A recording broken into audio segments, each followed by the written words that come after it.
Match déséquilibré sur le papier entre Angers 3e et Orléans 17e. Angers doit absolument gagner pour maintenir sa place sur le podium à quelques journées de la fin. Le SCO est à égalité de points avec le 4e Dijon.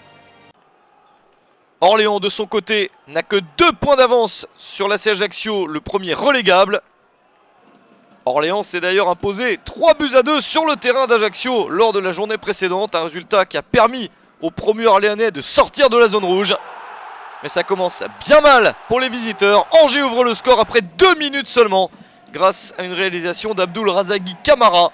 L'international guinéen, déjà buteur en semaine sur le terrain de Troyes, inscrit son 6e but de la saison. Et le SCO mène 1-0. Mais Orléans est la 12e meilleure équipe du championnat à l'extérieur. 4 victoires, 5 nuls et 8 défaites. C'est un bon total pour un promu.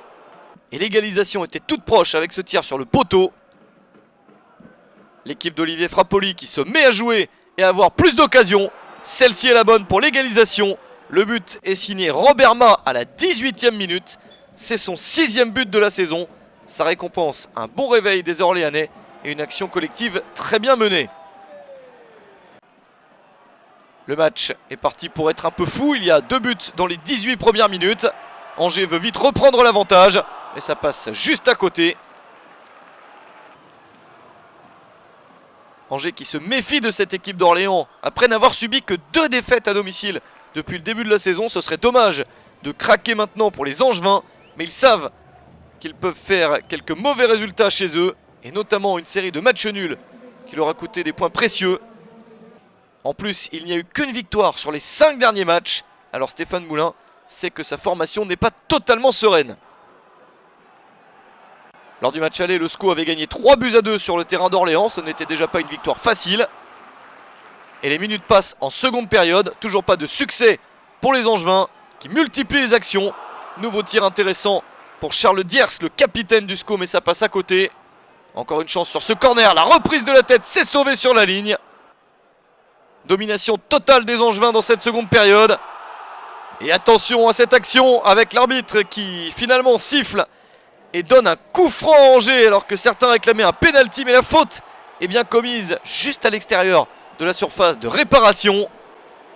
Intervention de Wilfried Bien et un coup franc très bien placé pour le SCO à un quart d'heure de la fin. 76e minute. C'est Thomas Mangani qui va se présenter derrière le ballon. Thomas prend un carton jaune pour cette faute et Mangani frappe le coup franc.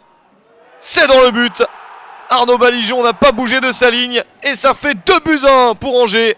2e but de la saison pour Mangani.